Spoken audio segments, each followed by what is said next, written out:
What's so annoying about this spell is you shoot it at the ground, and then it shoots off in a spike wall, but it doesn't hit directly in front of you.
Guys, I've just been AFK. I've just been writing an email.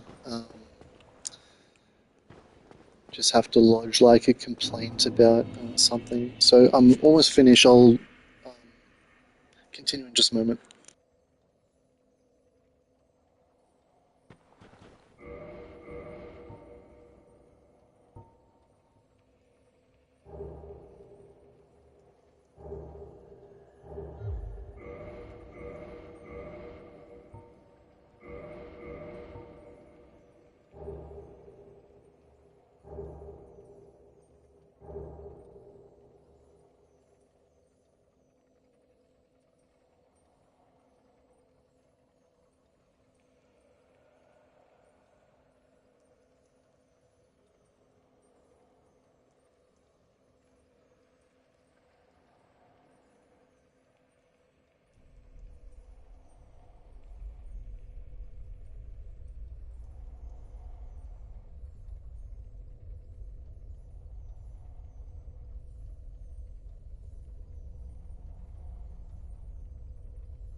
Dude, I thought he would die. I honestly thought he would die then.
Hello, Leroy. Hey, what's up, my dude? Good to see you again. I know it's a little bit earlier, but I figured I'd stream a little bit during the day since I have it off. I'm not doing anything for a couple hours. It's been mostly uneventful so far. I did kill Artorias at the end of the last stream, and then I just started making my way down here. Um, that's not an item, is it? No, it's just a glowing stone. And so, yeah, soon I'll be up against Manus. I'm just getting Sif.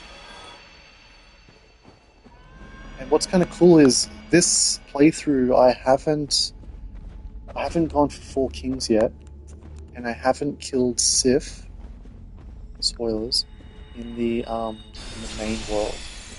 So that means when I talk to Sif here, it'll actually unlock an additional cutscene, or an alternate cutscene, I should I say. seen the video. I couldn't show up last stream. All good, all good. Yeah, so we're going to get the alternate cutscene for Sif when we go to fight him, which is kind of cool. I don't think I've actually seen it in game before. I've watched it on YouTube, but I haven't actually. So to do it, you have to obviously enter the DLC before before you go for the Lord Souls, because killing Sif is what gives you the the Artorias Covenant Ring, the one that lets you enter the Four Kings arena in New Londo.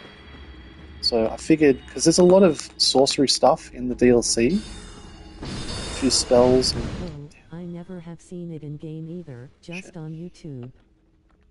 I wish you could somewhat like control these things, eh? Yeah, that'll be sweet. I'll try to do it this stream if I have enough time. I'll try to get Artorias. I mean, I'll try to get Manus. Um, what's his name? KALAMEET, and I'll try to also get Sif.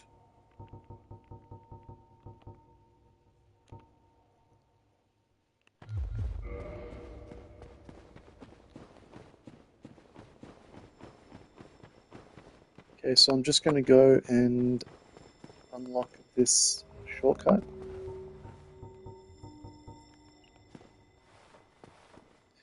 This is probably the best area in the game to farm for humanities as well.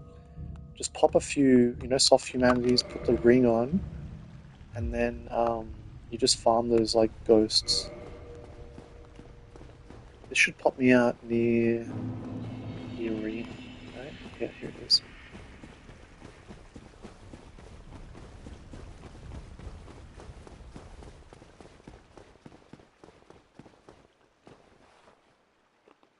I think I'm just going to kill this guy, to be honest. You, is that not the soul of the man who fell on this spot? He was a dear friend. I wish to pay proper respect with that soul. Would you be willing to part with it? Yes, of No. course. I must not be presumptuous. Artorius would not have approved. What is it? Something else? Have you changed your mind? Then you have no business with me. I'm actually curious, does what's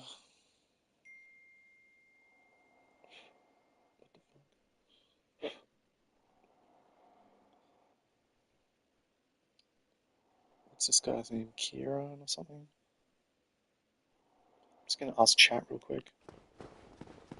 Hey chat, in Dark Souls 1 in the DLC, after you kill Artorias and there's that person sitting at his I always grave farmed on the rats and and deaths. asked The draw paid is great and it's on early game, asks so it's for when you need more. the soul of Artorias.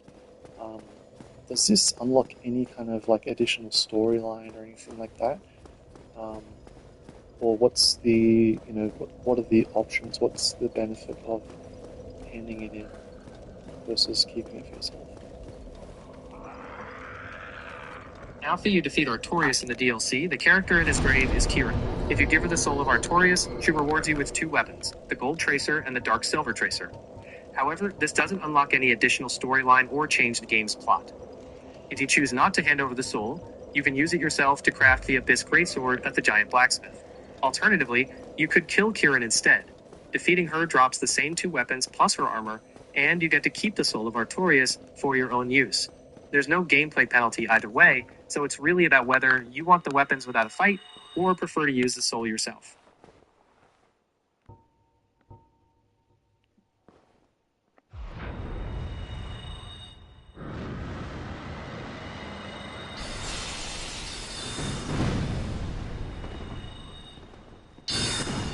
How? You... This person is one of the 4 Knights of Gwyn. She loved Artorias in life. Oh yeah, true. She's like, I guess they were married or something, right? I don't know if they do marriage in in Lordran, but yeah, they were like lovers or something. I'm It's understandable to see their bond is Dude, very close, I'm not talking but the to game does. Chat's still talking to me. It's so funny. Imagine I did a full stream where I'm just talking to chat the entire time.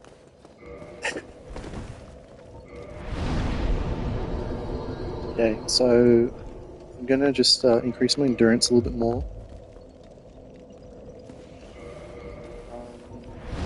Also want to see... I'm gonna swap out Dark Fog because I don't really use it.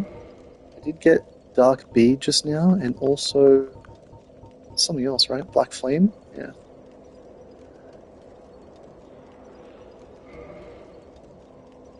I believe this is a really good, like, stance breaker. Not that that's a huge thing in these games. Crystal Soul What is Spear, your yeah, I'll favorite keep ring that. of DS1? Dark Bead. Favorite ring? Definitely the Fap Ring. I'm just not using it right now. I mean, this one here, the Gold Serpent Ring, is obviously so useful, right? You know, taking it off basically halves your discovery. Yeah, obviously the Ring of Favor and Protection is like the big one here. In this playthrough, though, I just don't have I spend most of the game with minimal vitality and endurance, so there was pretty much no reason to equip the Fap Ring. But on most playthroughs, I'll have this on. Other, worthy mentions, the Wolf Ring. This is super underrated. This gives you like 40 poise, which is just massive. The Duskcran Ring, I don't know. I don't like it. This, I may use just for like niche purpose. Like maybe I'll flick this ring on, Yeah, Fab, it's do a the best. buff, I just and hate then that switch they it make back it to break when this. you take it off. The Bellowing Dragon Crest ring is like a must for this build, obviously.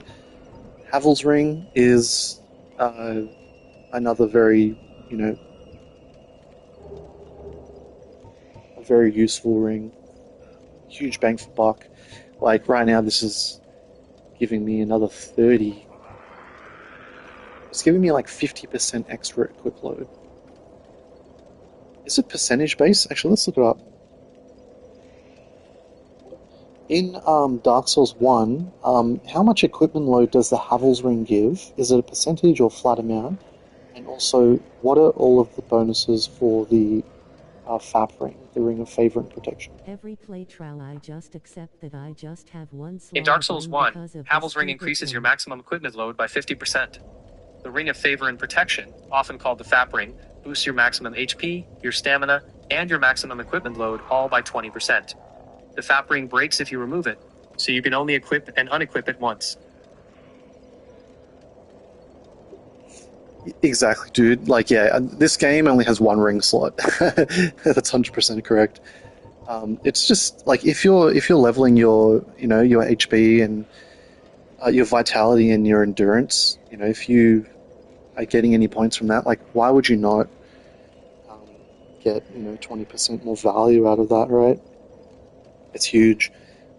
But yeah, I'm kind of surprised to see that the Havel's ring is 50% increase. That's pretty big. The Ring of Steel Protection is actually really nice as well. It adds you like another 50 like flat defense, which if you're running a low armor build, it's quite a lot. Like it's giving me like 25% extra. No, it's giving me like 30% extra defense, which may keep me alive. I'm not sure. I might actually just put the Poise Ring on, because I feel like if there's anything I need, it's probably a bit poise. I want to stay with light rolling. But most of all, I want to just have good drip. I just want to be drip king. I'm actually going to go for MANUS now. But I'm going to do it without a melee weapon. If I need to hit the dude, I'll just use this. But let's see if I can just take him out with... Oh, I can't even use Black Flame. What's this? 1 sec. I have to go swap this out. Yeah, it's pretty Opus Havel's ring. In my first playthrough I used FAP and Havel's, cause you have so much survivability. Yeah, exactly. Yeah, FAP and Havel's ring is like the combo I use like 80% of the time. What is the deal with this? Why can't I use this? Oh, this is Pyromancy, obviously. Yeah. My bad. So I might just put on like maybe Dark Bead. This is physical damage though, so maybe not against Havel.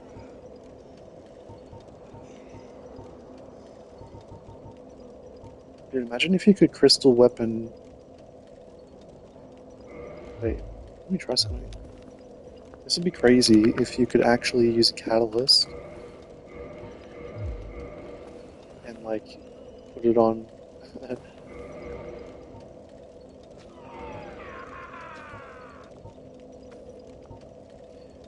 Do any of that actually?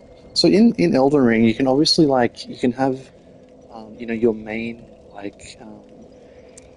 catalyst or whatever in like your main hand, and then you could have something in your offhand to give you an effect. Curious if you can do that in Dark Souls at all.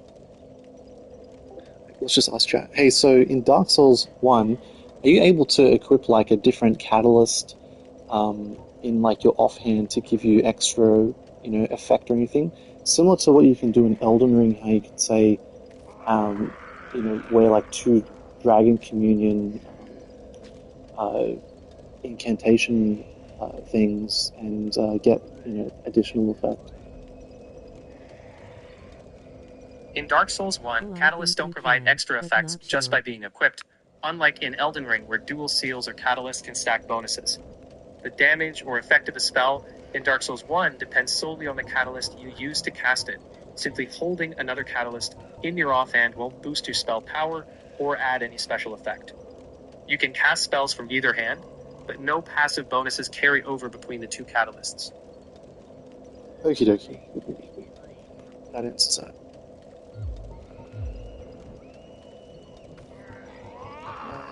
Let me see. So, what I'm going to do? I'm actually going to put a silver pendant in the first slot, about here. Is there anything else that's going to be useful? I mean, humanities always.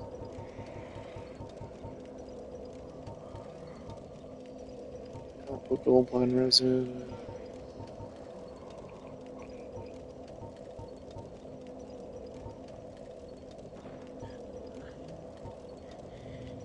Remind me, I have to go back and so the egg firmifuge I can actually trade with Snuggly and get another dragon scale. I didn't know that. Yeah, a grass crest shield, it's the only thing that belongs to the left hand. Oh, you're so right. Yeah. I need to equip Grass Crest Shield, obviously.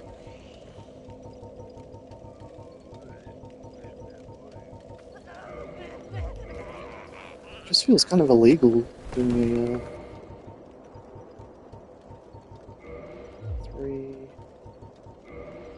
6. So I had just a little bit more. Do I have a 3? Let's just try this. There's nothing with like 3 weight that has poise on it, is there? No poise.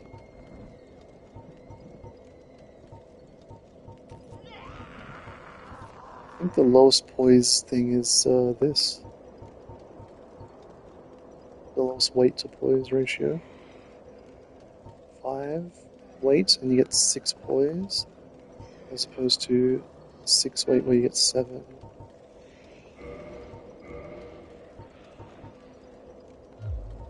What if I just sell the poise ring?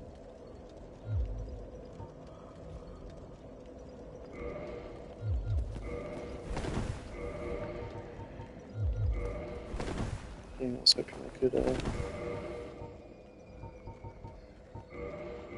whatever. We'll just do roleplay.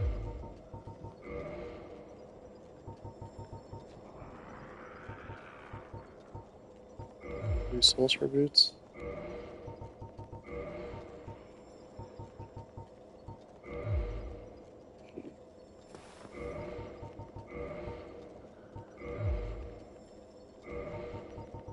This is Drip Souls after all. I do kind of like this, but I don't know if it matches the theme. Actually, you know what I could do? What if we Yeah, change you will this have out? to abandon the shield. I could abandon the shield, but it does look nice.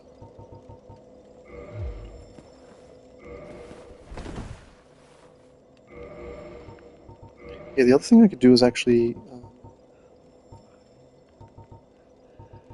put on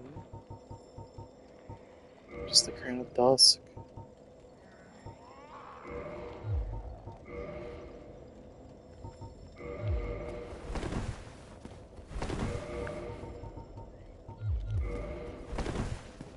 Yeah, let's look at that. So I can either stay with this. Let's see if I have enough to go. What's the main one look like? I mean, that's interesting.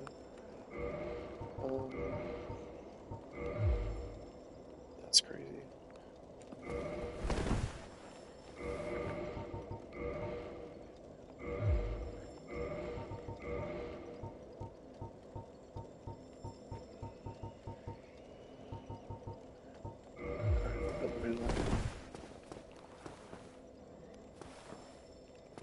Yeah, let's just stay with this. Okay, so I'm going to switch out Crystal Magic Weapon, obviously. And then we'll go for MANUS.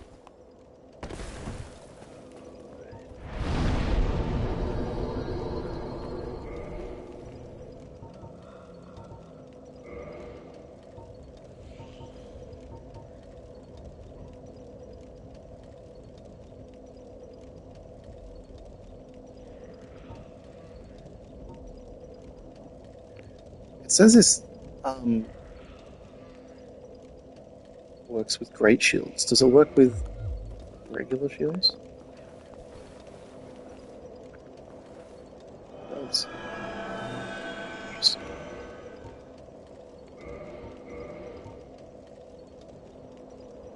What is it doing though? Damage reduction 95, 42, 70, 50, 51.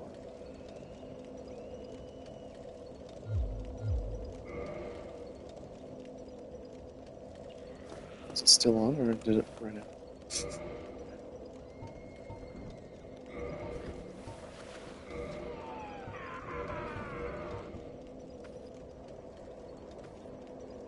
I have no idea what that does.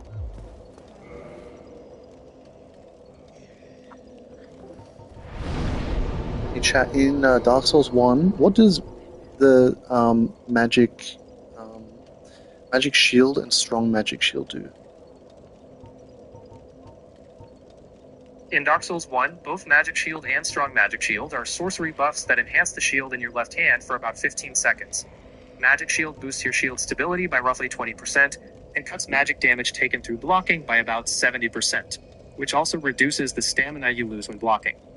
Strong Magic Shield is an even more powerful version, increasing stability by about 50% and effectively negating all damage for attacks you successfully block, often resulting in little to no stamina loss. Both spells help you block more effectively in tough fights, but only last for a short time. Really? They only last 15 seconds? Yes, that's right. Both Magic Shield and Strong Magic Shield only last about 15 seconds. It's a short window, but during that time, they can significantly improve your blocking ability. What is the name Because of the short ring that duration, changes the players roll usually animation? time their use right That before a totally tough fit. attack or boss phase.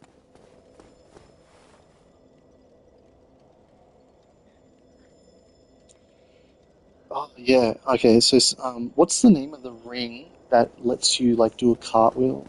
Is it like dark green ring or something? Is the only way to get it by killing like that ninja guy? The ring we're thinking of is the Dark Wood Grain Ring. It changes your roll into a nimble cartwheel-like flip. You can obtain it by killing the ninja bodyguard of Shiva of the East, who appears after you join the Forest Hunter Covenant. Killing that ninja is the main way to get the ring in the game, unless you trade with another player online. Oh, you have fun.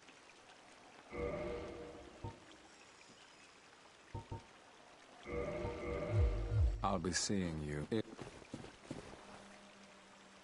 Okay, and can you also name all of the items that you can purchase from Shiva? Based on what I found, Shiva of the East sells a variety of weapons. His inventory includes the Murakumo, Uchikatana, Washing Pole, Greatsword, Stone Greatsword, Demon's Great Machete, Server, Claw, Composite Bow, and the East-West Shield. He also offers standard arrows and large arrows. Once you become part of the Forest Hunter Covenant, you can find him as a merchant in Blade Town near the Water Wheel, offering these items.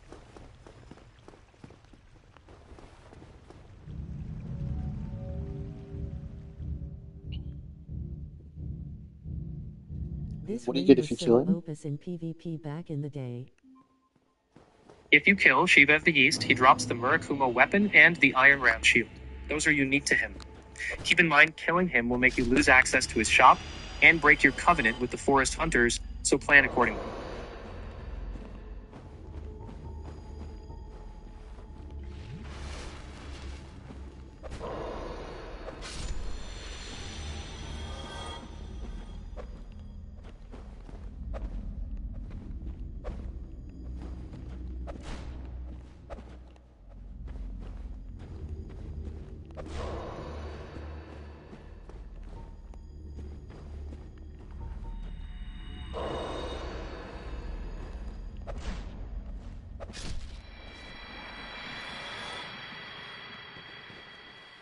Are there any weapons you can like dual wield that have an actual dual wield moveset? In Dark Souls 1, there's no dedicated dual-wield system like in later Souls games. You can equip a weapon in each hand, but the moveset in your right hand stays the same, and the left-hand weapon often just has a basic parry or block animation. The one exception is the claws. When you equip them in either hand, they maintain their claw attack moves, but it's still not a special dual-wield moveset. So, in short, you can hold two weapons, but you won't get unique dual-wielding combos in Dark Souls 1. Wait, let's talk more about the claw. Are you saying that you can attack with both claws at the same time? Not quite. In Dark Souls 1, you can equip claws in both hands, but each hand attacks independently. The right-hand claw has its own light and heavy attacks, while the left-hand claw mostly offers a parry or a basic strike. You don't swing both simultaneously as a special dual attack. So, while you can have a claw in each hand, you're still performing separate attacks rather than a combined dual-wield move.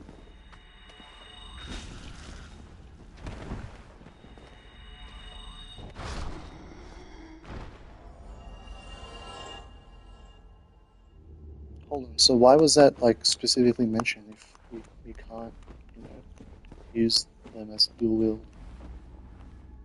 I mention the claws because they're one of the few weapons that still retain their moveset when held in the left hand, so you can attack with them from either hand. But in Dark Souls 1, even when both hands have claws, the Wait, attacks... what do you mean? But like, if you use a heavy attack in the left hand, wouldn't that just parry? I hear your confusion. In Dark Souls 1, most small weapons like daggers or small shields default to a parry in the left hand. The claws are a bit different.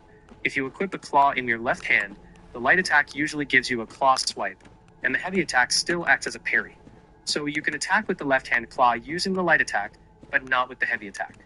That's why I mentioned it. You do get some offensive use out of the left hand with the claws, but it's not a full dual-wield moveset. I don't understand why that's a special mention if you can just parry with that just like you can any other weapon. I see what you mean. The reason the claws get brought up is because unlike many left-hand weapons, they do let you perform a basic attack with the left-hand light attack, not just parry. But like every weapon does that. What are you talking about? I see why this is confusing. In Dark Souls 1, when you put most weapons in your left hand, they typically only let you block or parry. They don't have any real attack moves. Okay. I guess that's partially true, but right. Okay. So what other weapons can you attack with from the left?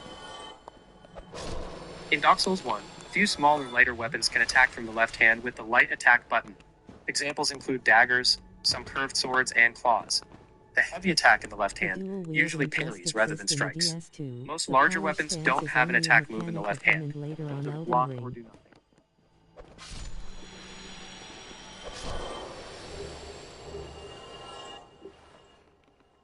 Yeah, that's right. They did actually add power stancing in Dark Souls 2, which is really interesting.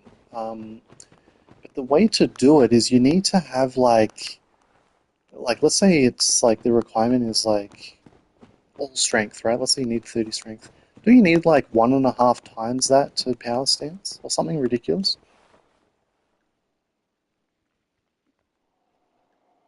You know he'll know that. In Dark Souls 2, explain power stancing. Explain like how like what the advantages are, over like just one hand or two-handing weapon, and how you do it. What stats do you need? What are the requirements? So in Dark Souls 2, power stancing is a special dual-wield mode. When you fulfill the stat requirements and hold the two-hand button, instead of two-handing one weapon, you enter power stance, which gives you unique dual-wield moves that often swing both weapons together or in... You need about 1.5 times the strength and dexterity that the weapon with the highest requirements demands. For example, a weapon requiring 28 strength and 10 dex would need 42 strength and 15 dex to power stance. That's more than two-handing, which actually lowers the strength requirement thanks to a strength bonus. The advantages of power stancing include dealing combined damage from both weapons at once, breaking enemy poise faster, and building up status effects like poison or bleed more quickly because you're hitting twice. However, these moves eat stamina quickly. You essentially trade double stamina for double hits in less time. It's great for special movesets and crowd control or status build-up, but if you just want efficient damage per stamina, two-handing may be simple.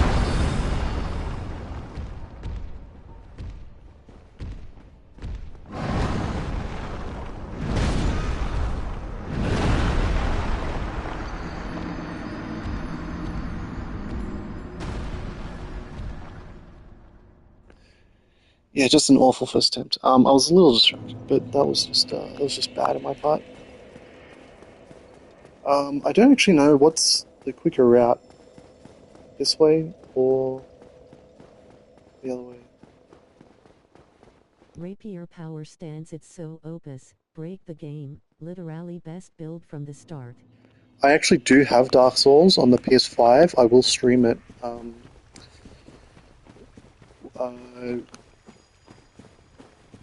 How about I stream that after I finish this playthrough? Because I did try to play Dark Souls 2.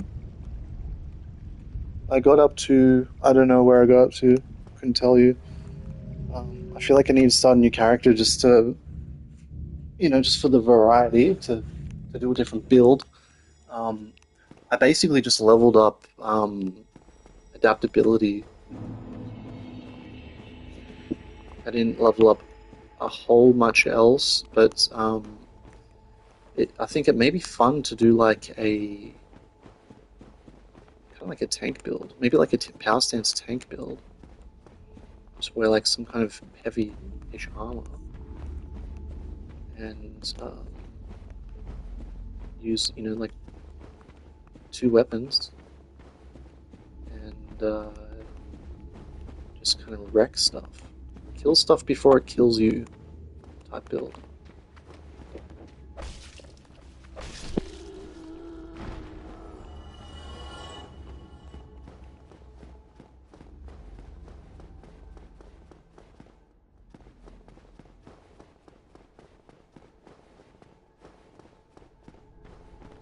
I don't, yeah, like I'm really not as familiar with Dark Souls 2. I probably made it like, I don't know, halfway through the game or something. I can start it up today. The only issue with me changing games is it actually ends my stream. It's just the way that the PlayStation does it when you stream natively, from the console. So like if I were to change to Dark Souls 2 or Elden Ring or whatever, it will, end the stream and it will be a new stream start. So I usually try to just stay on the same game until I've played for a few hours or whatever, or I'm done for the day. So I'm ready to end the stream, and it's usually when I start up again that I'll do a new game.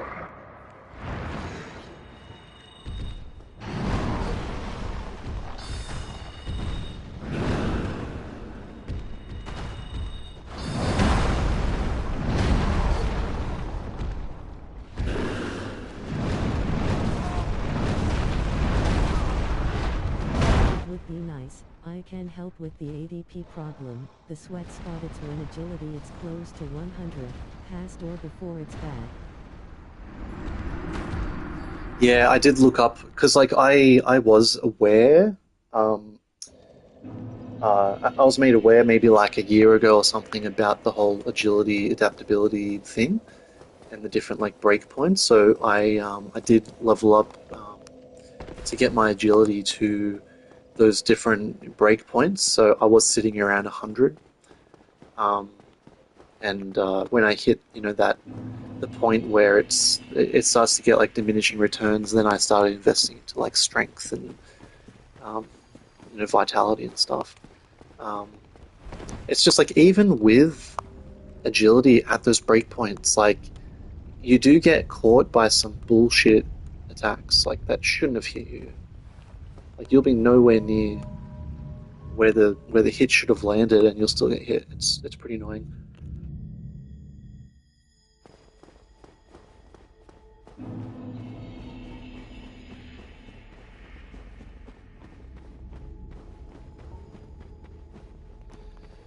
I don't know what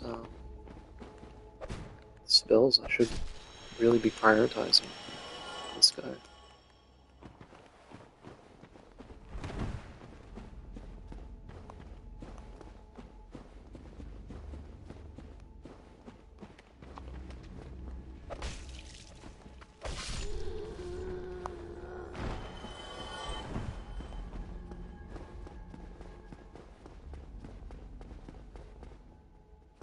So the goal after this is I'll probably go back.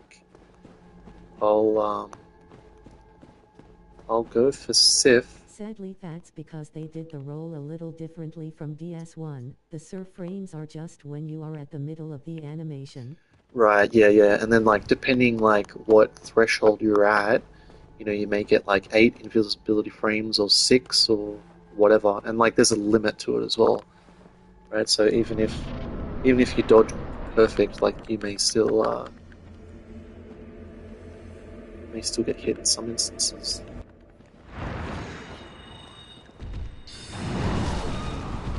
Oh, bro. I feel like instead of am I using the poise ring? Let me just check.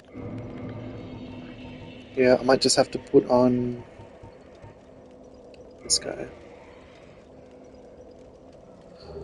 Actually, let me see. So right now I have 7 poise, which is Fat good pitiful. check.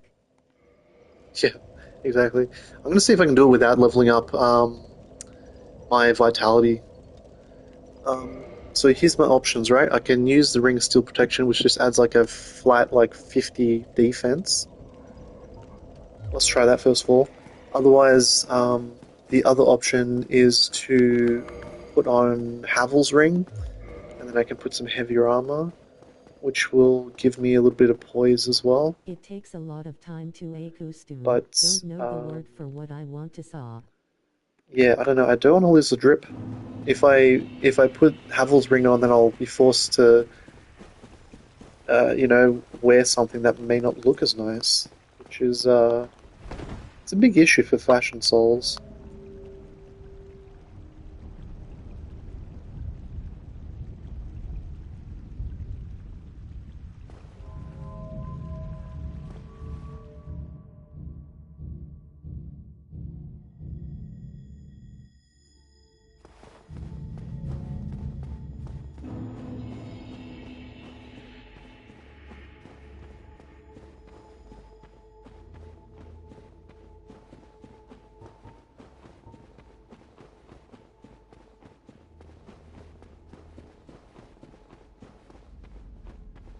Yeah, the best armor is always the one that you look better.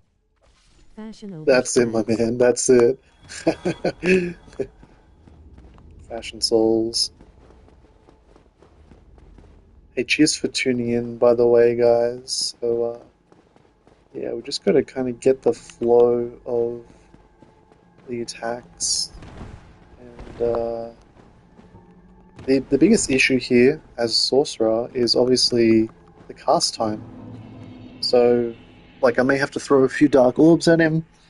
Obviously, I'll use the opportunity to throw crystal spears.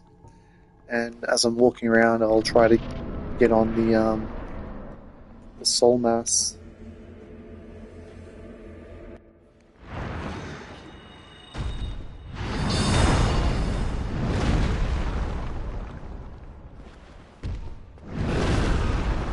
Terrible dodge. Terrible dodge. I'm also being a little bit of a, you know, bit of a scaredy cat, and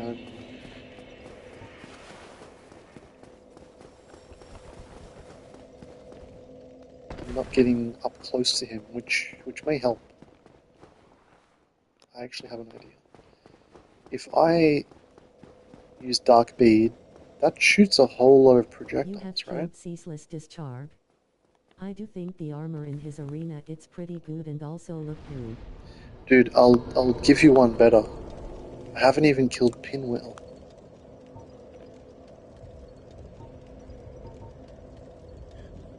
So I kind of rushed the tier basically.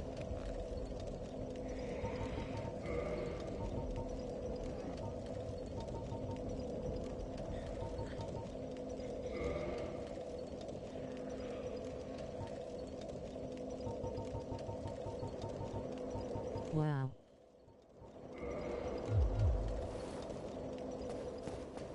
Yeah, that's why I only have 10 SS flasks.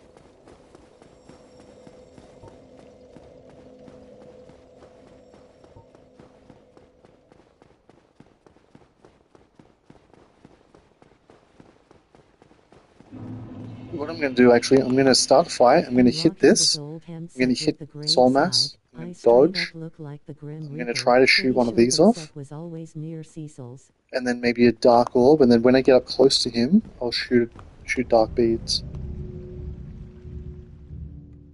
If I do enough damage, like, I might only have to do a few cycles of this. But obviously, we just have to get lucky with the RNG. Also asterisk.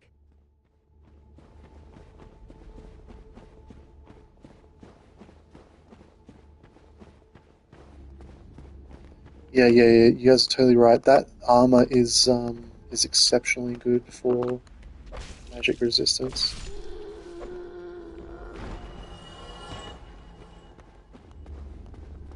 I feel like I can actually survive one hit now, so I just have to basically not get hit twice in a row.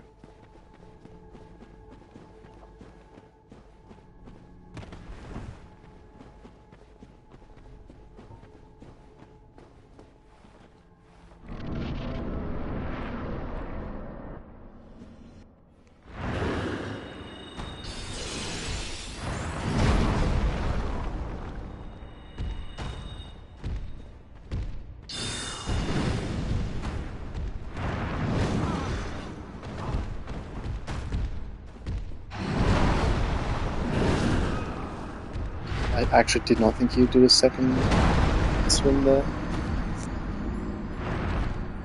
That dark green ring would actually really come in handy right now. I would be able to utilize it.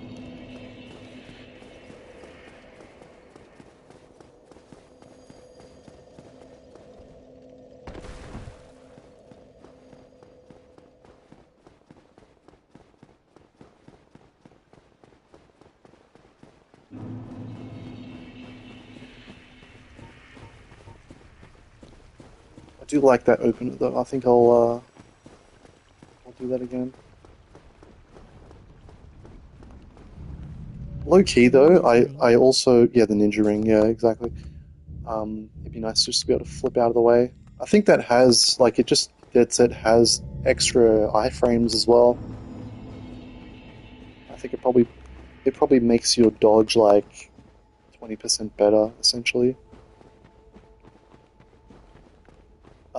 I could just spam him, obviously, with the same ability and just bam, bam, bam, bam, bam, dead. But I do want it to be a somewhat entertaining fight, using a variety of spells and, kind of make it a little bit more skillful, not just killing the dude in three, just by spamming like Soul Spear.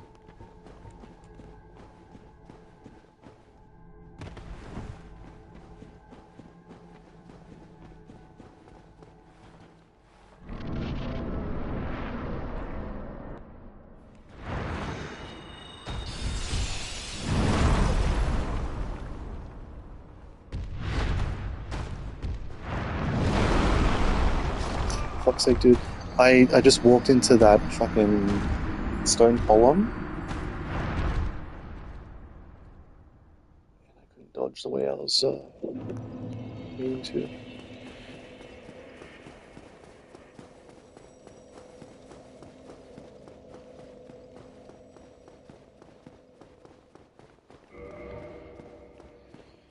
I actually have another question.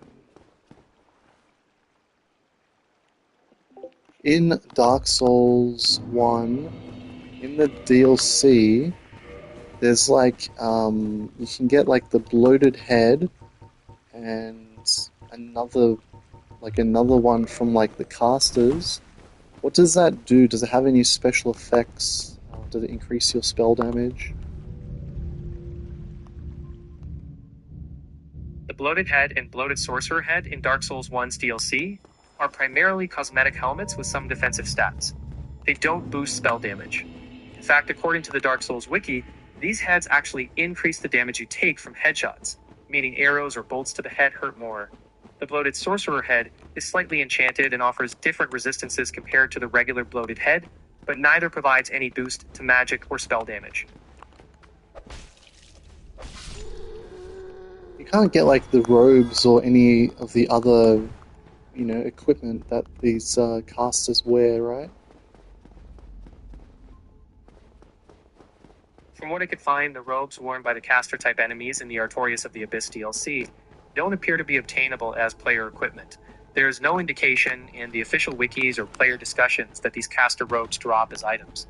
Most of the DLC armor sets you can get come from specific NPCs or enemies, but not from those caster enemies.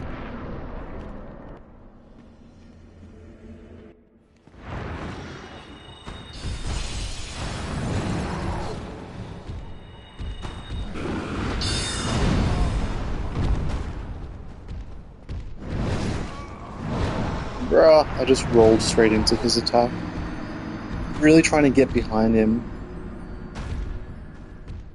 And it's not like a regular fight where I can just hit him once or twice here and there. Like I want to be able to get the casts off. So yeah, obviously just bear with me, folks. I do wish I could just like hit a button and just like be right there at the boss room again.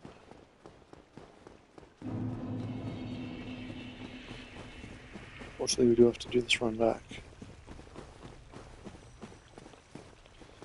Does anyone specifically know if this run back is slower Like on than the Elden other Ring. one? Yeah, if you could just have like a stake of America outside the boss room, that would be nice. One day they are going to remake Dark Souls, there's no question. Obviously people have already built like mods and enhancements to the game and randomizers on all that kind of stuff. Like I feel like it's only a matter of time before FromSoft themselves give it the remake treatment. And I'm hoping like when they do they will add some quality of life features and maybe expand, maybe have another expansion. I would happily pay for another DLC that adds, just a few more weapons and a few more things that just build like more synergy, more faith spells, maybe the ability to add like bleed to weapons and stuff like that.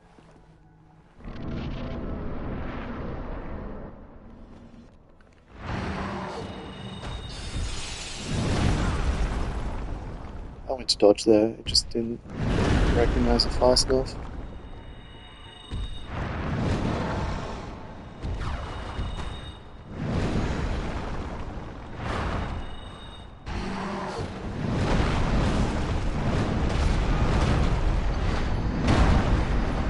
It survived a little bit longer.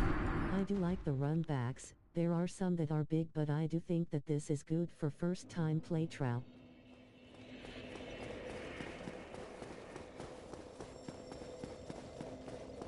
No teleport is brutal too until you unlock it.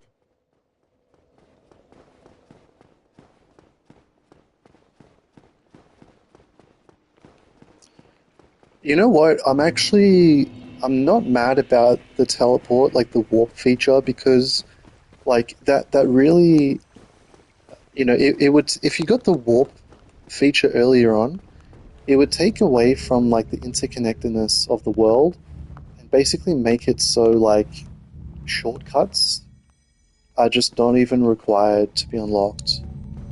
Like I think like dropping the ladders and opening up the doors that are locked from the other side, all that kind of stuff that bring you closer to like a bonfire, closer to a checkpoint. I think those are all just great, and when you're playing through the first time, right, and then you knock this ladder down, and then you go down. It's like, oh, this is a bonfire that I was at like 30 minutes ago. Like now this No place is teleport, connected. it's great. I hate that you have this ability at the start in the other games. Yeah, I kind of wish that um, maybe, I mean, Elden Ring is a bad example because it's obviously a big open world. It would kind of suck to have to run absolutely everywhere. If they had more stuff, if it was less like open fields, I think it'd be cool for a game like in Elden Ring to have Fair point, counter argument, Blight Town. Lighttown mentioned PTSD. Dude, I'm really sucking the dodging this time around.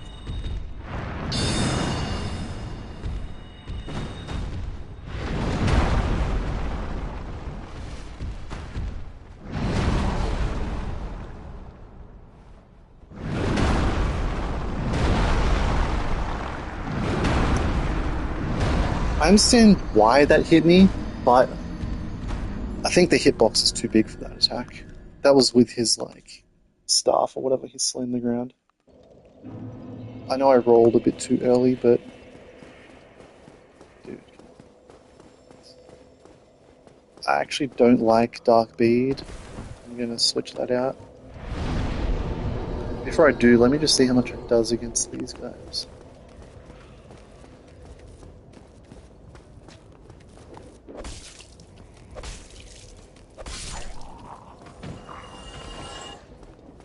Just curious on the damage. Okay. It's pretty quick. Take away the good level design, and it is given at the right time, when you are far away from Firelink. It's like the best upgrade, and you.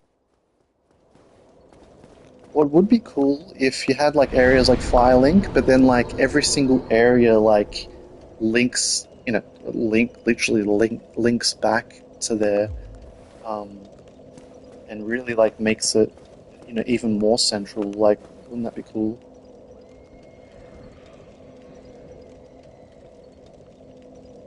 They all they had to do was make it so like the elevator goes further down, or um, makes it so there's another bridge or whatever that you could just open a gate to.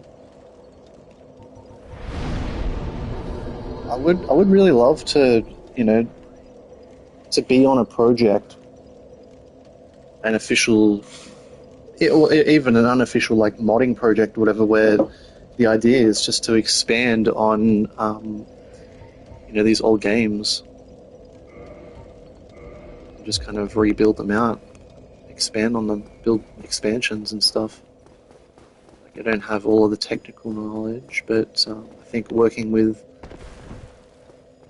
a few people to bring that to life, like, it's not impossible. Like, you see some games that are put out, and it's honestly just kind of embarrassing. So these are big studios. The infamous teleport at Blytown, Sometimes the product they put out is just half baked. I mean, here's a little bit of a rant, right? So this is purely superficial. There's a game, like, I'm a fan of One Piece. There's a game called Pirate Warriors. There's 4 of them right now. Pirate Warriors 4, I've completed. I've done everything in the game. Maybe not 100%, but I've beat the game. I've done all the additional content. But there's like, they barely put any costumes in. I know it's a really silly complaint, but like, number one, like, there should be a bit more variety.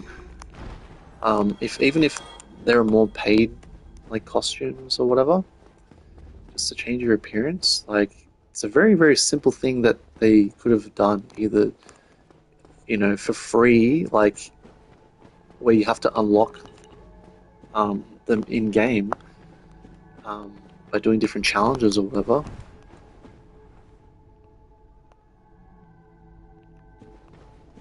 Or even just to purchase straight out from the store. But there's like barely anything to do in the game once you've completed it.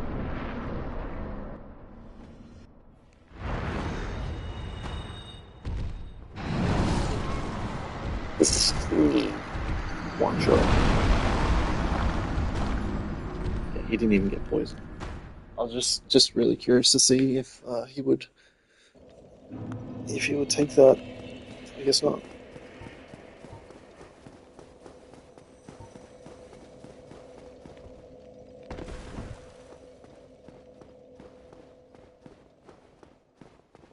My girlfriend is coming over to see my cat. I will have to turn off soon.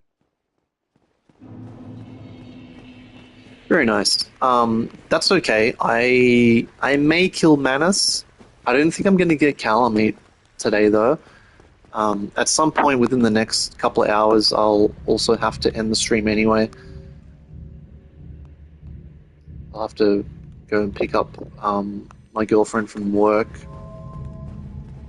and it's a lovely hot day, so may even go for a swim. But I have 2 cats of my own as well.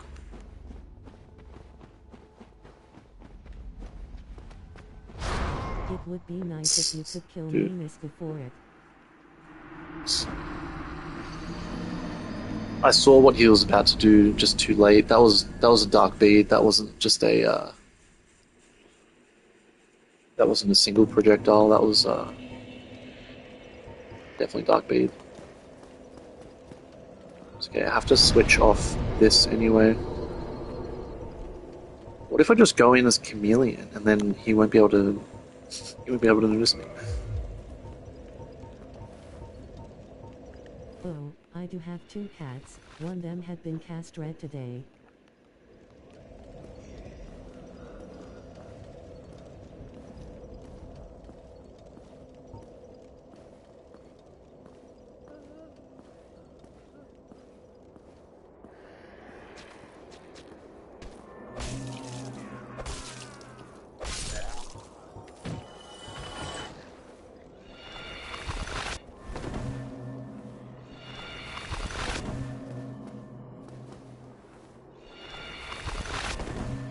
Is this the only thing I can be?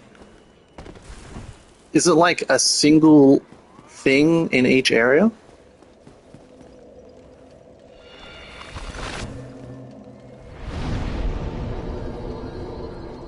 I'm gonna try this in a few other places. I mean, one of them had his balls taken off. Has to be done, eh? Otherwise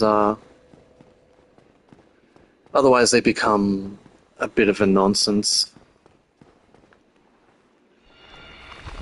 When my youngest cat was reaching that age, he just became, really erratic, and he would pee all over the apartment. Like he would mark.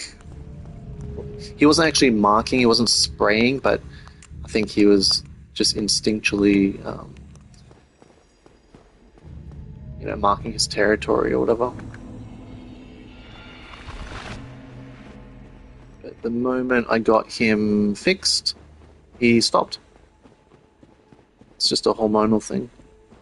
But yeah, obviously, if you leave it unchecked, they will cause issues.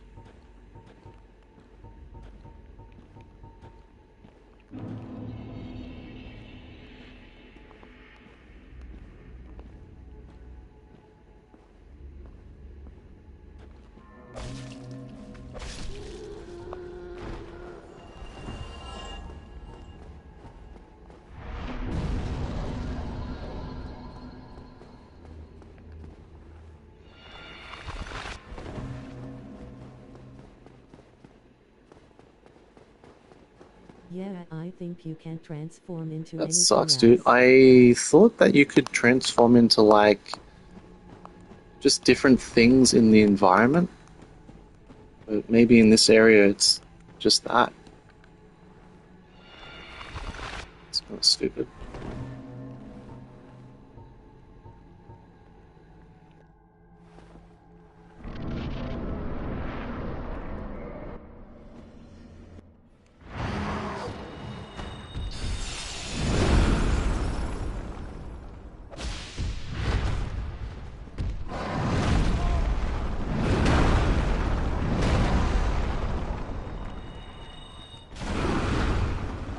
It could be only that for this area.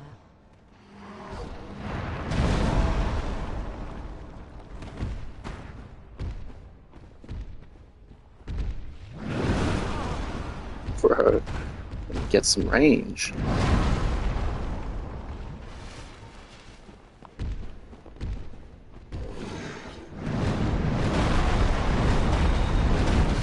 Straight into the combo. That's crazy, dude. I dodge behind him and he just does that.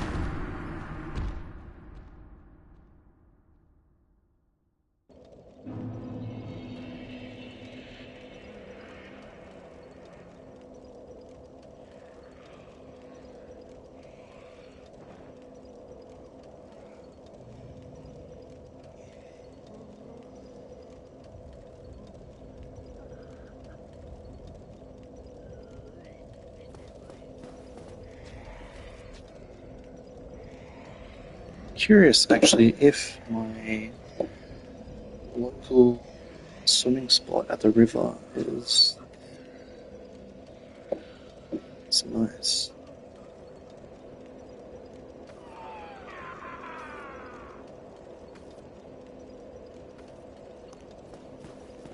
Manus, it's so strong. In my SL1 play trial I couldn't defeat it. Oof. Yeah, I'm stuck on 4 kings on my SL1 run. Honestly, everything else up until this point has been easy. Even ONS at level 1, they weren't too difficult. I mean, you can do a lot of damage with just a plus 15 weapon. You don't need stats, really. It really just goes to show, like, how, you know, increasing strength and dexterity is really optional. There are much more valuable stats that you can increase, you know, point for point.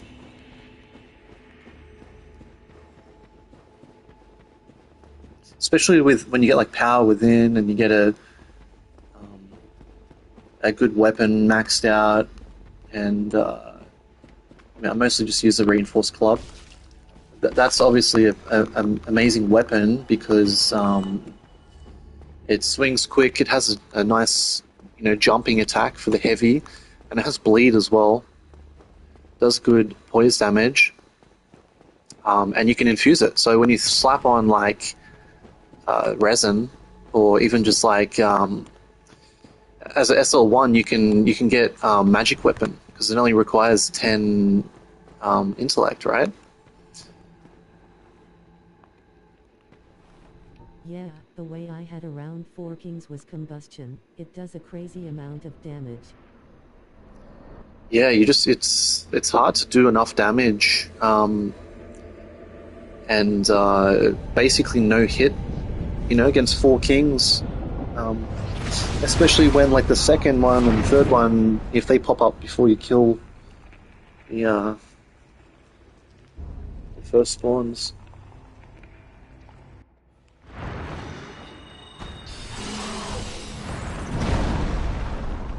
Dude, I'm really sloppy today. I apologize. Oh my god, bro. This guy just can gear forward.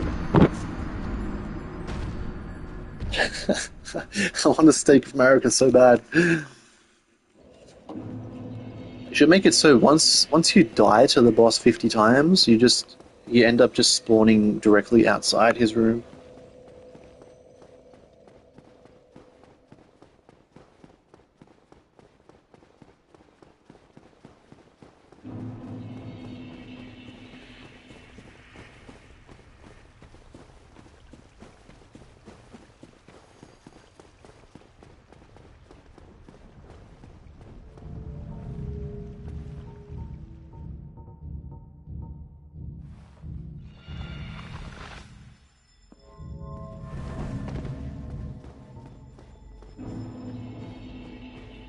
Today is not your best day at Dark Souls, man, huh?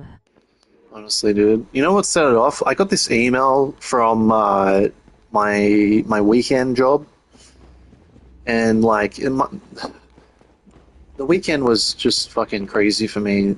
Long story short, this rental group left a crazy mess that I had to clean up on Sunday morning, and I put in a complaint against basically them because you know, they just left excessive trash and they didn't put any of the chairs and tables away.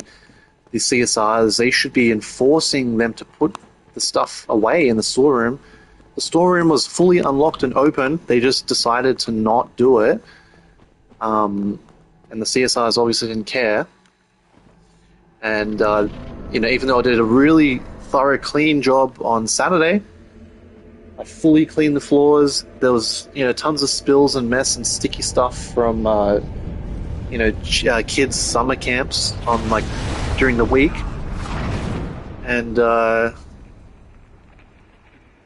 it was nice and clean Saturday. And then Saturday night, they just fucking destroyed the room, made a huge mess. I had to obviously work extra hard, clean all that up, and I get an email today that there was apparently a complaint on Sunday. I'm pretty sure it was a complaint I lodged. Somehow it just came full circle, so I had to, you know, kind of go into more detail. What am I doing, bro? Oh man, I had fucking hit dodge there. What is this? Okay, lock in, lock in, lock in. I have to lock in.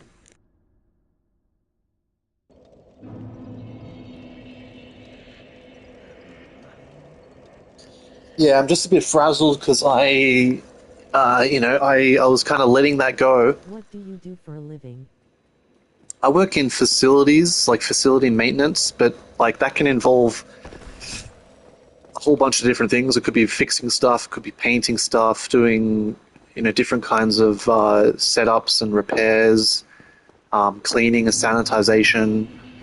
I work in a whole bunch of different types of buildings, but this particular day, it was like a community center. So people, come into the community center, they rent out the gym to play, pickleball. They might rent out a room to do like a church group or an AA meeting or whatever. And so like basically like it's just me alone. Early in the morning, like 6 a.m. Just cleaning and tidying up rental rooms before the people for the day come in at like 9 o'clock, 10 o'clock, whatever. But there was just a huge, just a crazy amount of disrespect, basically, from whoever used the room on. It's like a big hall, you know what I mean? Like, and you have to. It takes me like over half an hour with a floor machine where I'm driving around cleaning the floors, having to go over the same spots over and over again because it's just like people have spilt like soda and candies and all types of stuff on the floors. It was like a wedding or something in there, and they just made a huge mess. They didn't, clean anything up. They just left all the tables stacked up in a corner. So I had to carry a whole bunch of tables into this storeroom and stack them up and stack up all these chairs. This is enough for a wedding. This is like 20 tables plus like 100 chairs. Just me. And so, I'm absolutely infuriated when I get an email saying, there's been apparently a complaint. It's like, yeah, it was probably the one I lodged. I'm not complaining to our staff. I'm complaining that this group booked this room, and you know what else? They were previously blacklisted. They shouldn't have been able to book the room in the first place.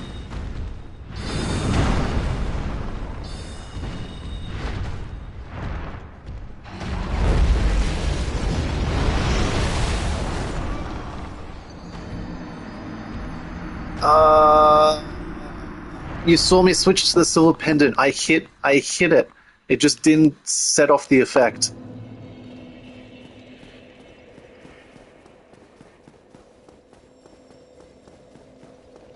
Yeah, this sucks. Every once in a while people like this show up being the worst costumers ever in every type of scenario.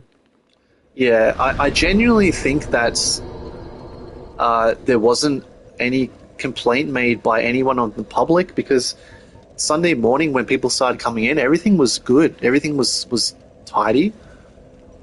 I was still working, beyond that point for the rest of the day, and but yes, a lot of the guests are very respectful, and like one group in particular, they like when I leave like a mop and bucket there, because they they have coffee and they know they're going to make some spills, so they always ask because they want to clean up after themselves, which I really appreciate. It's not something they have to do, but but there's no maintenance staff there after 2 o'clock. For some reason, it's only staffed with the facilities maintenance in the morning, from 5 a.m. till 1 p.m. or 6 a.m. till 2 or whatever. So anytime after 2 p.m., and the center's open until 10 o'clock at night, anything that happens after 2 o'clock, it just gets dealt with the next day. it's just really pathetic. Like there's customer service representatives that sit at the front desk, but the nighttime staff are just so lazy. They just sit at the desk and do nothing, and they don't care what the guests do. Like they should be enforcing, people to not like be trashing the place and not making a huge mess, and to ensure that they put the equipment they use away. One morning I came in, right, and there's a kitchen in this place as well with a few ovens and a stovetop and stuff. One morning I came in and the oven was left on from the day before on like 500 degrees, like the max setting. I came in, the whole kitchen was hot. I'm like, why is it so hot in here? I go over to the oven. Oh yeah, it's on. No one's been here since 10 o'clock at night. And clearly the customer service team, like they should be walking around at the end of the night to ensure that like, bro, lock in, okay? Dead, so dead. Why did I even do this? They should be, making sure there's no one like that's like OD'd in a bathroom or whatever. But you can just tell, like I can just tell when I go in on a morning at 5 or 6 a.m. I can just tell that the staff that worked the night before, they haven't done anything. They haven't walked around. They haven't ensured there's no hazards or people that are passed out or whatever. Like it's a huge duty of care issue. And you simply know this because like any reasonable person, like I come in the morning and there are toilets with all kinds of stuff in them, right? If the staff was doing their job and walking around at the end of the night after the guests leave, like a reasonable person, if they saw like a shit in the toilet, they would flush it, right? You wouldn't leave it there the whole night to stink up the room and for the facilities person to take care of. Like, I understand if a toilet is clogged or whatever, but like every single day, every morning I go in there, like there are toilets that are unflushed, and it's just like obvious evidence that the evening staff don't give a shit. And that obviously, puts a dent into my work and the service that I can provide. It's really frustrating. And like I've made these complaints before and it doesn't seem to go anywhere. It's really frustrating. Just a workplace rant. We all have gripes with our workplace. Like, it is what it is. I'm not at that center every single day, so luckily I don't have to, keep turning up there. I have other facilities that I do prefer to work in. I just happen to cover that one because it was unmanned for the weekend. But yeah, frustrating and annoying. It's disrespectful, It's like, leave a room in condition that you borrowed it. Have respect for the equipment and the staff.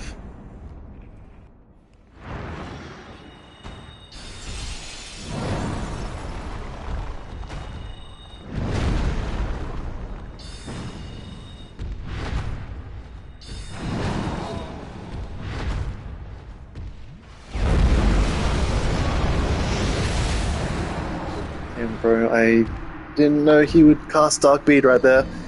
That was a good opener, but we have to do a bit more work. Thanks for listening to me rant. I don't know how good the microphone quality is. I'm just literally talking into my controller. I don't have a proper microphone set up at the moment. I suppose I could if there's like a demand for me to be, clearer or whatever. I do have another microphone I can set up.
Damn it, dude! I just couldn't switch to it fast enough.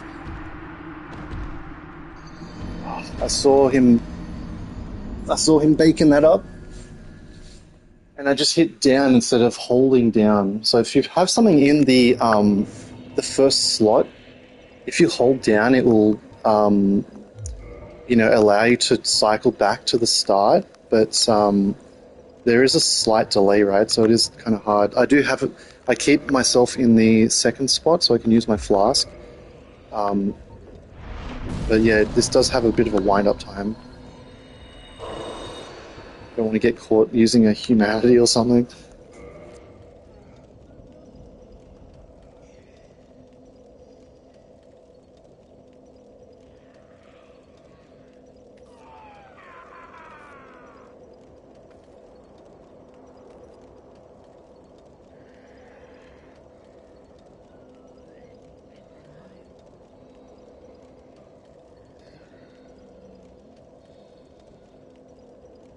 What does the silver pendant do?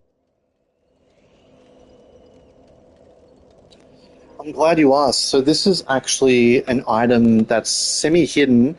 You have to go to a particular. It's not too far from here, actually.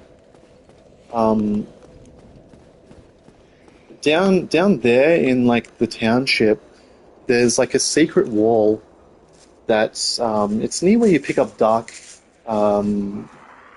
What's it called? It's near where you pick up dark orb.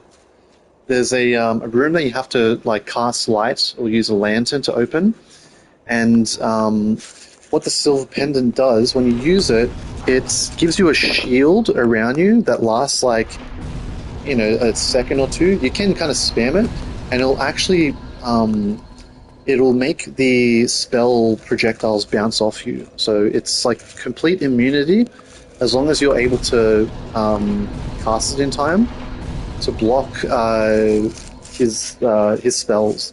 Not only his, but like if there are any casters in here that shoot dark orbs at you or whatever. I'll see if I can use it to show you.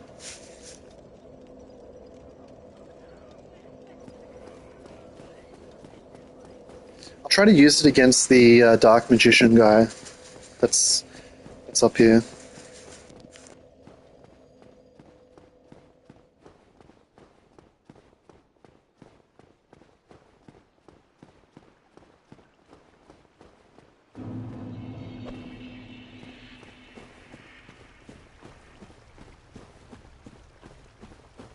I see. Would the spell Vow of Silence work on him, or does that only work on players? Oh my god, I just realized what your profile picture is. Holy shit, dude. I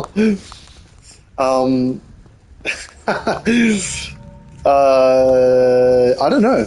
That's a good question. I might try it.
It looks like it even fends off the poison, which is crazy. But what's nice is this item doesn't use up any. He's just given up. Look, he just doesn't. He's like, I can't fucking hit this guy.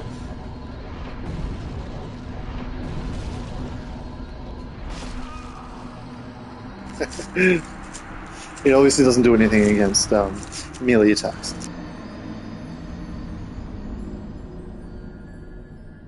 It may only be dark magic. I'm not sure. I think it's just dark magic that it reflects.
You know what's absolutely crazy? You can just cheese Manus. If you stand right here,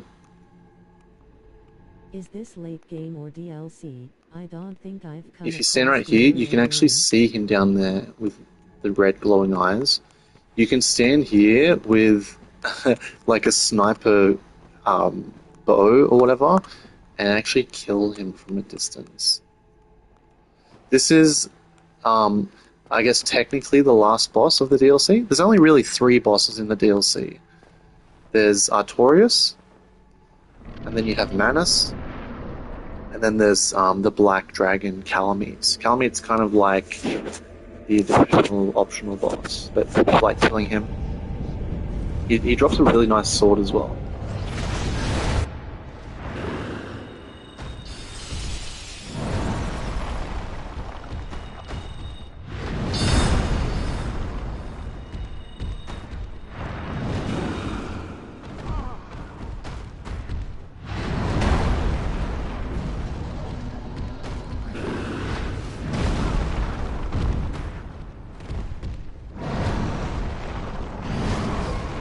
Dude, I don't know how that happened. I think I'm gonna put my flask in the first slot again.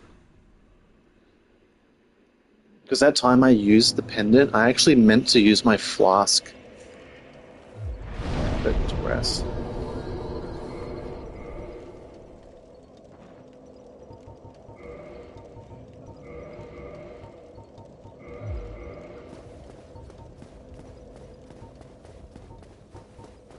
So then I'll keep it on my flask, and then I'll just hit down when I want to use my pendant. I think it's actually a little bit quicker than what I'm used to as well.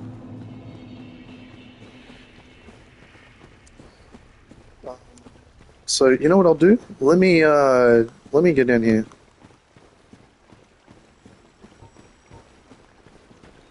Let's just change it up for a sec.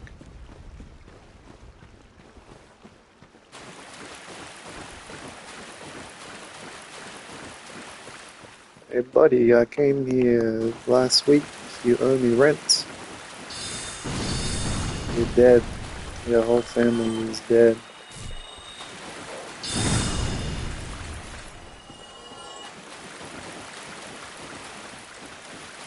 Make sure you tell the rest of them dogs up the river.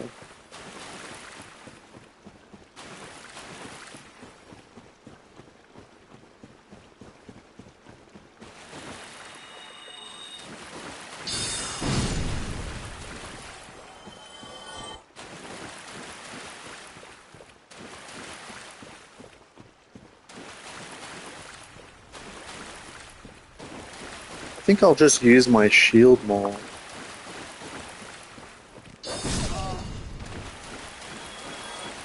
I find if you don't target them, it actually doesn't shoot all of the projectiles.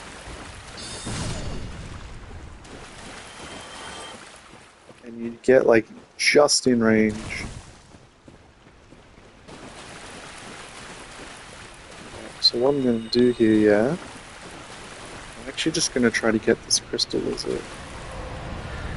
Now this bloke is going to fly by. Cause a real nuisance he is. Shit.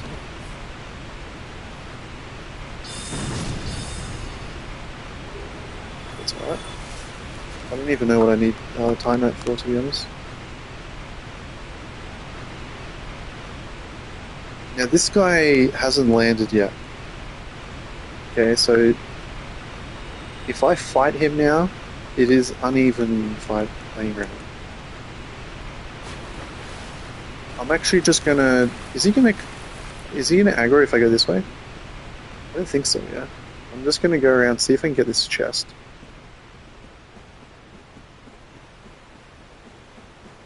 I'm even gonna pop this, just in case.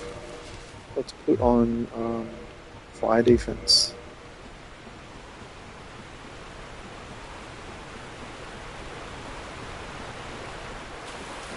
I feel like later there's a something to pick up there. I'm not sure.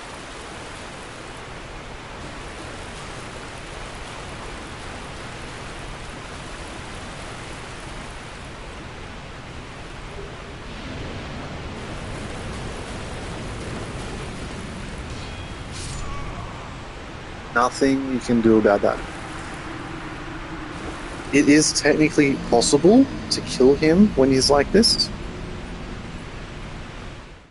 but it is extremely difficult and not intended. You can like shoot arrows at him from a distance or something, but it is not the right way to go about it. So we go up here. I've already picked up the crest key somewhere in the township down there. I don't remember where specifically.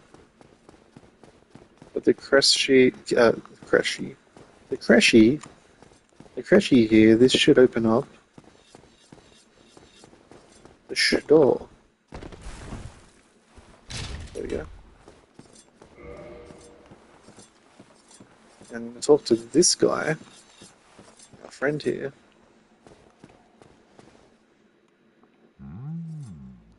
A visitor, have we? Thou must be the one who freed Artorius. An old friend he was. Thanks to thee, he left this world with honor intact. And here I am, retired and blind. Of little help to thee, I'm afraid.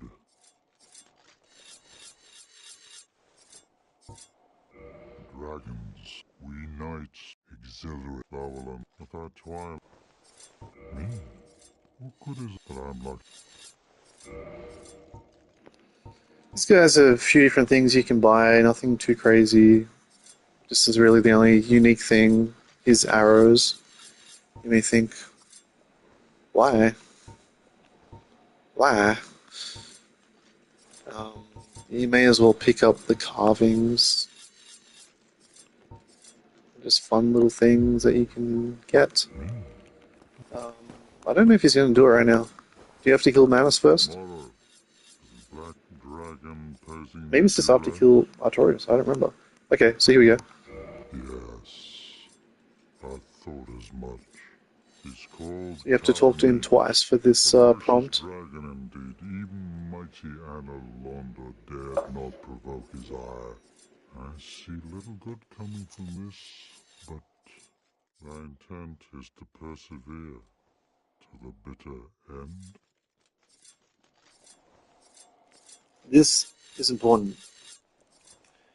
This determines whether you can fight KALAMEET or not. If you say no, you'll stay in the air. We are not going to say no today. Good, good. What is bravery without a dash of recklessness?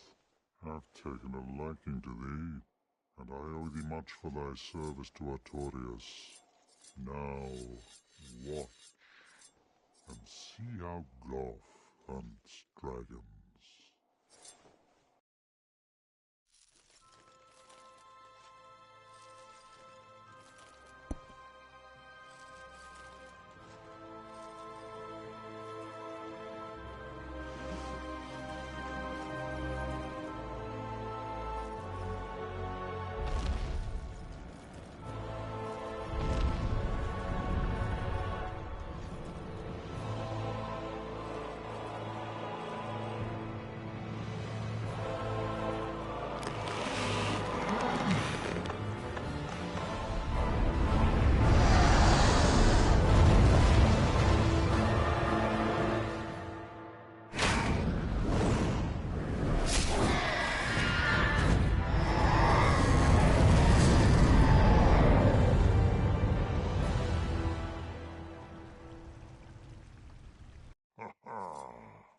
Yes, a truer shot was never loosed. That bat will be grounded for a good spell. The rest is in thine hands. I await good tidings. Ah, dragon slaying, knighthood's highest calling. Ah, hello there.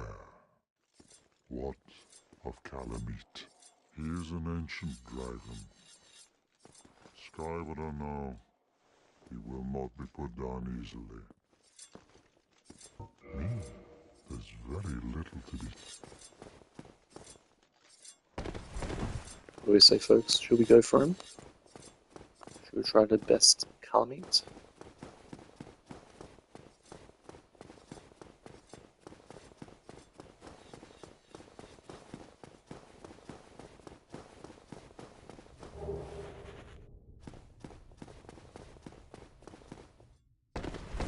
I know I can get MANUS. I just want to get him right. I don't want to cheese him, like just kill him with melee attacks. I want to actually use like all of my spells, and if I need to, then I'll whack him a few times. That's why I kind of want to do MANUS like without a real weapon equipped. In the meantime, though, let's try to get this guy.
That would've been a crazy clutch. You had like 1 HP at one point. Dude, oh my god, I wasn't sure if anyone was actually watching that.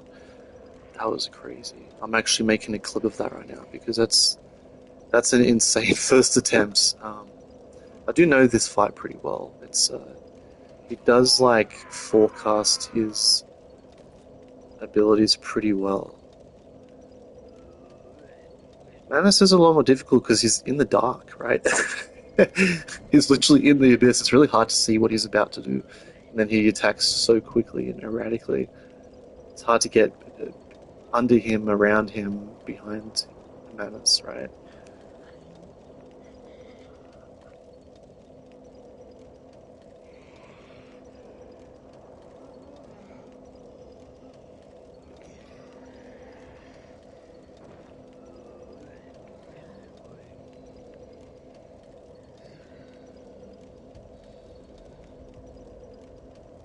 You know what, man? I'm gonna do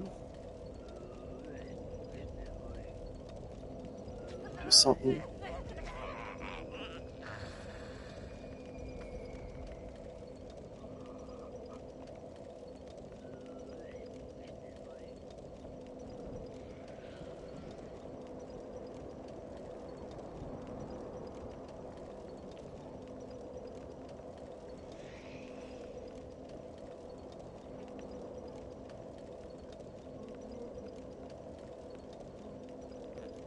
Yeah, I've done this fight. I've one-shot this fight before, actually. Once or twice. Just trying to get a, just an image here.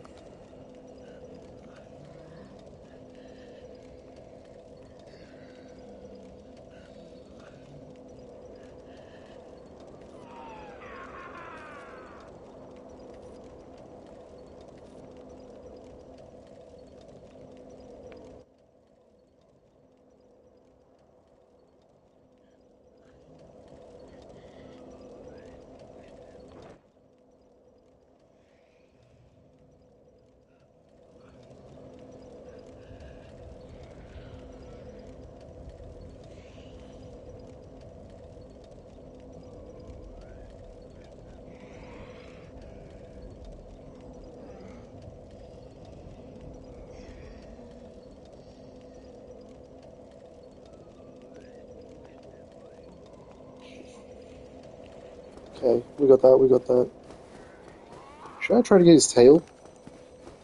What are the stats required for that, actually?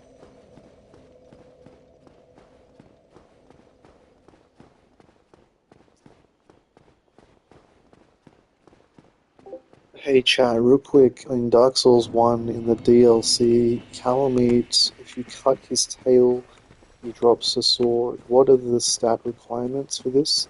And how much health does the tail have? Here's what I found. To cut off Kalameet's tail and get the Obsidian Greatsword, you need to deal about 540 damage to the tail in the base game cycle.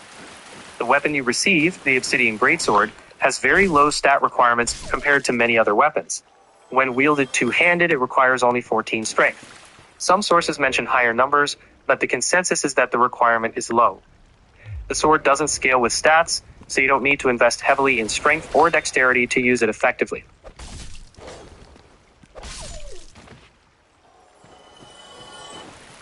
It upgrades with dragon scales though, doesn't it? Yes, that's right. The Obsidian Greatsword upgrades using dragon scales, and each upgrade costs souls along with those scales. It's a dragon weapon, so it doesn't scale with stats, but the base damage increases when you reinforce it with dragon scales. How much like dexterity, or does it need intellect or faith to wield? The Obsidian Greatsword doesn't require any intelligence or faith. It doesn't scale of any stat at all, I'm saying. Exactly. The Obsidian Greatsword doesn't scale off strength, dexterity, intelligence, or faith. It just has a flat base damage, so the only stats you need are the minimum requirements. About 14 strength when two-handing, or 20 strength and 16 dexterity if you want to one-hand. Beyond that, no stat investment changes its damage.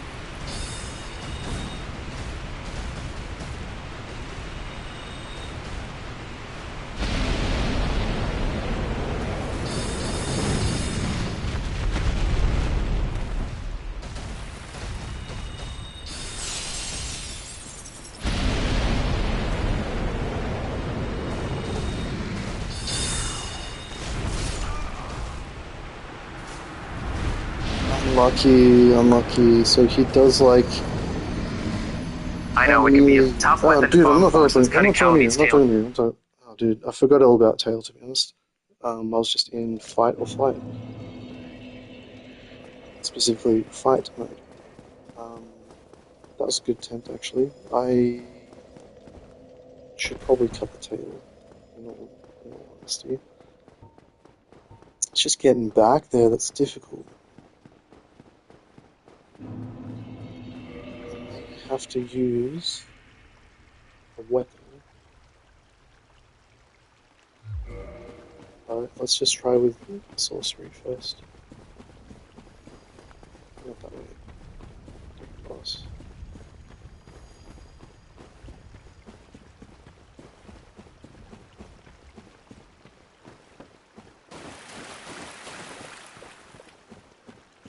Oh, not this way.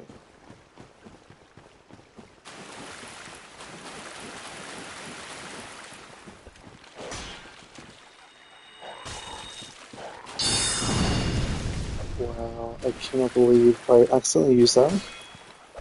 None of them hit him. So, yeah, I'm going to be down one flask and one cast.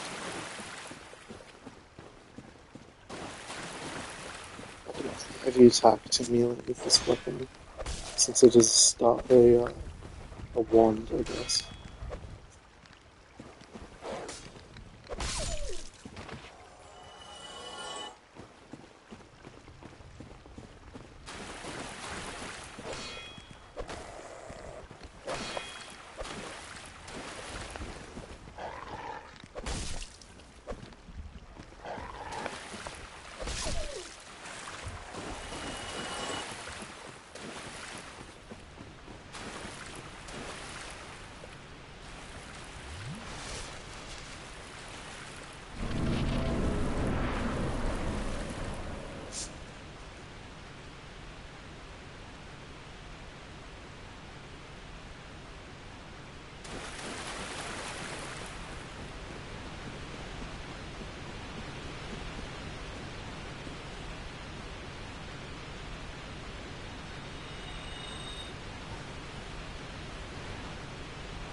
Okay, this attempt I'm just going to try to get behind him. I just want to see if I can blast his tail.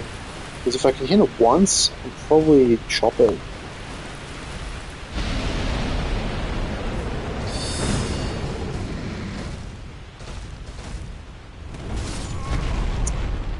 Dude, I don't think I've ever seen him use that. That's like Sif's like sword swing move.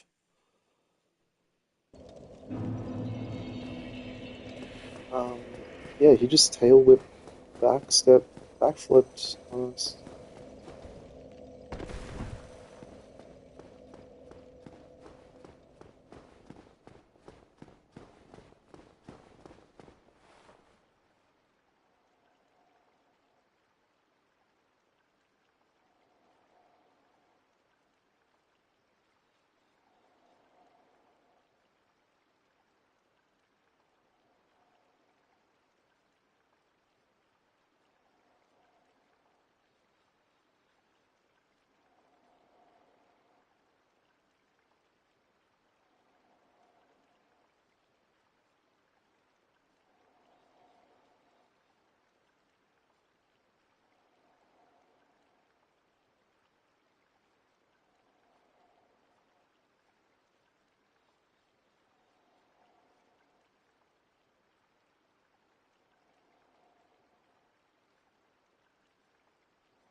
Are you gonna get the tail with the staff or spells?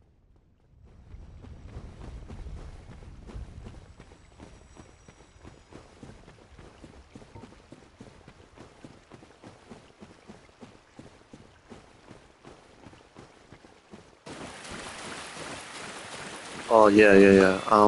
Forgot what I was doing for a sec. I'm gonna try to blast it with like my biggest spell. I think it's gonna be this Crystal Soul Spear.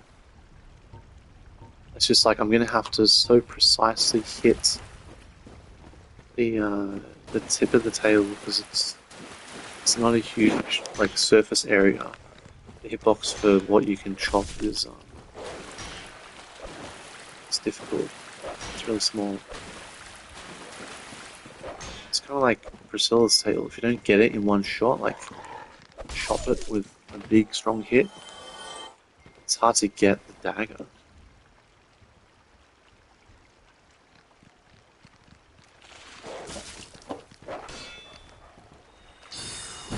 Whoops.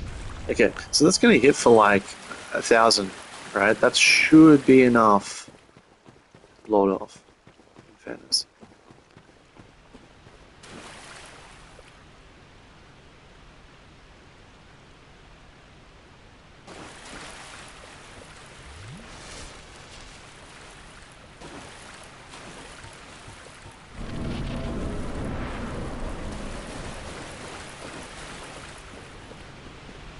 I'm just gonna put these on so, like even if just one survives, by the time I get behind him, maybe it'll Seeks Maybe it'll Fanass damage wouldn't him. let me cut his tail off, so I missed the Moonlight Grey Sword. Yeah. Usually I do miss it as well, but it's actually because of sorcery that I was able to get the Moonlight Greatsword. I think it's almost by design, right? Like if you're able to hit with a hard enough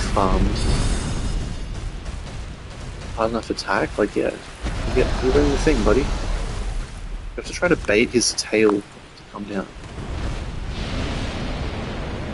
Dodge through that. It's difficult.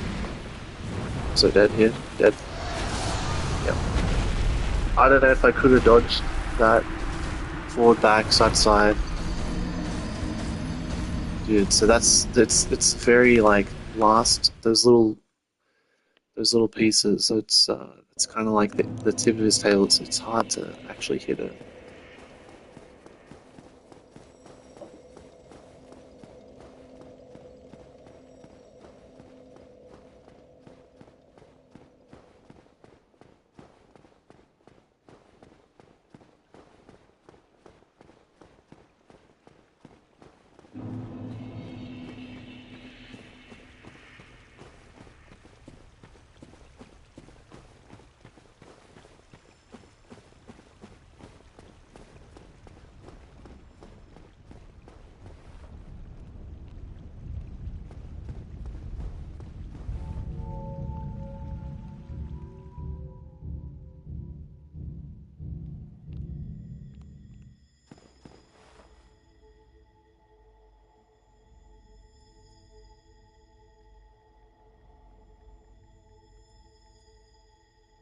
DLC bosses look brutal.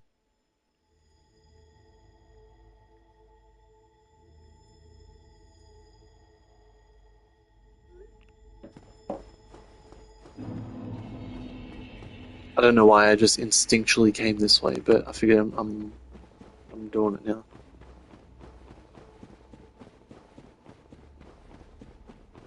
Just gonna have one attempt, and then I actually have to pack it up for now. I have to leave. So just gonna try one more attempt on this guy.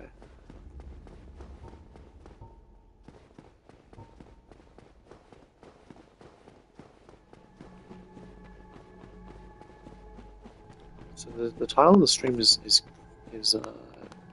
technically correct. It doesn't say that I beat either of these bosses just yet, but that is what we've been doing. We've been going against MANUS and KALAMEET using just sorceries.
That was cool as hell, GG.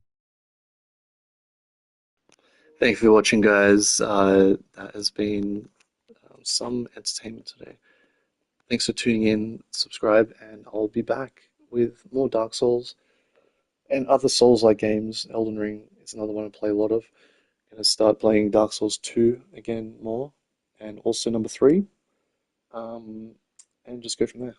I have a few other games that I have added to my backlog as well.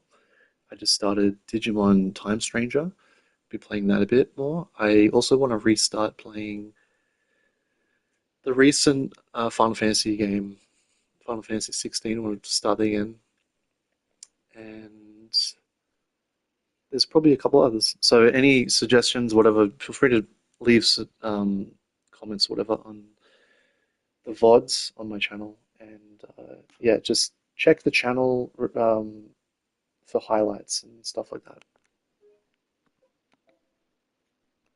Cheers, guys. See ya.